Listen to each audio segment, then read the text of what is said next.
I still don't know how long I was trapped in that classroom. I only know that when the chalk finally stopped moving, I was no longer alone.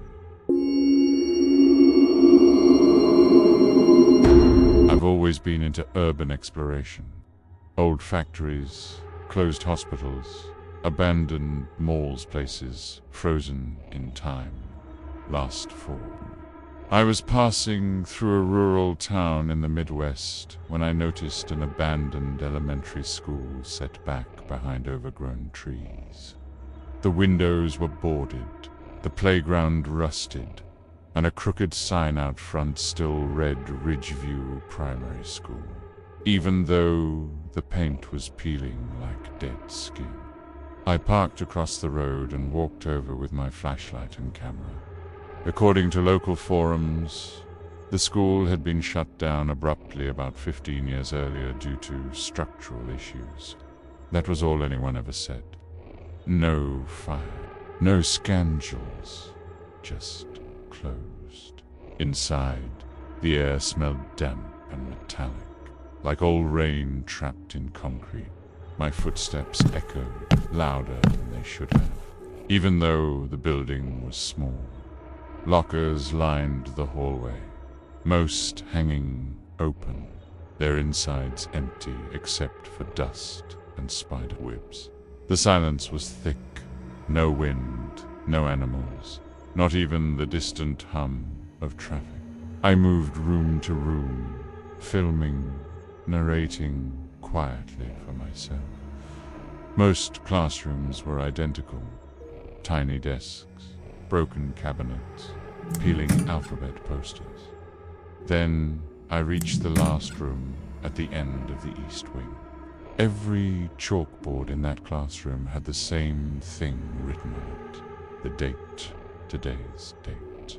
Not just once, over and over, in neat handwriting, covering everything. I checked my phone immediately, a nervous laugh slipping out before I could stop it. I told myself it was probably another explorer messing with people.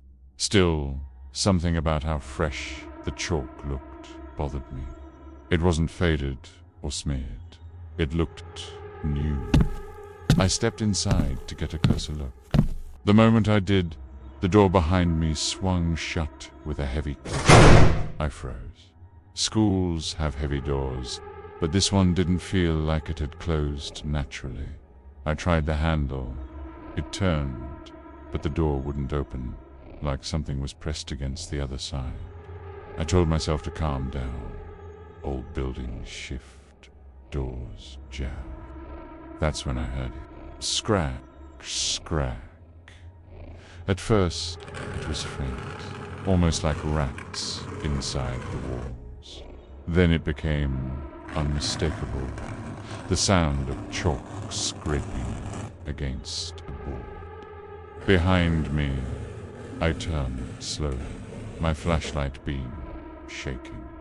The chalkboard was changing.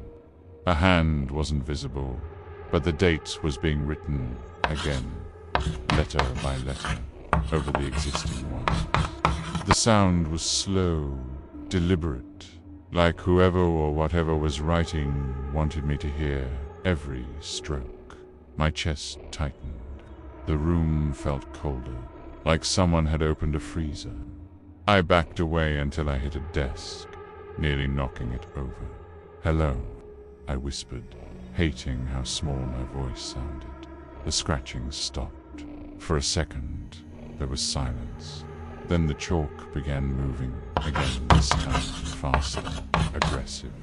The sound sharp enough to make my teeth. The date was crossed out violently, replaced with a single word, "Stay." My phone buzzed in my pocket. I don't remember pulling it out, but suddenly it was in my hand. No signal, no service. But my screen lit up with a notification anyway. Lockdown drill in progress. That's when the desks started moving, not sliding around, being dragged into place, one by one, forming a barricade against the door. I backed into the corner, My flashlight flickered. I could hear breathing, not mine. Low, uneven, coming from the far side of the room, where the light didn't quite reach. I squeezed my eyes shut and begged myself not to pass out. The PA system crackled overhead, the sound distorted but unmistakably a woman's voice, calm rehearsed. "Students, please remain in your classrooms. This is not a drill." I don't know how long I stood there, shaking, staring at the boards as more writing appeared. Names, children's names. Some crossed out, some circled, one by one.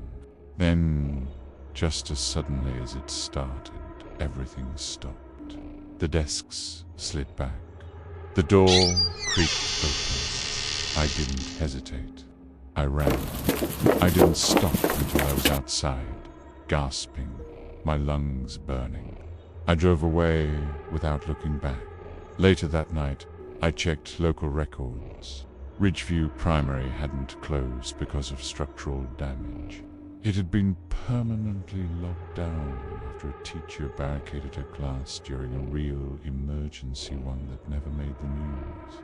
No bodies were officially found. No survivors were ever listed. Just a missing class. When I got home, I found chalk dust in my jacket pocket and written faintly on my phone screen beneath the cracked glass was today's date slowly fading, like it was never meant to leave that room. All for tonight. If you'd like to hear more stories like these, consider subscribing. Until next time.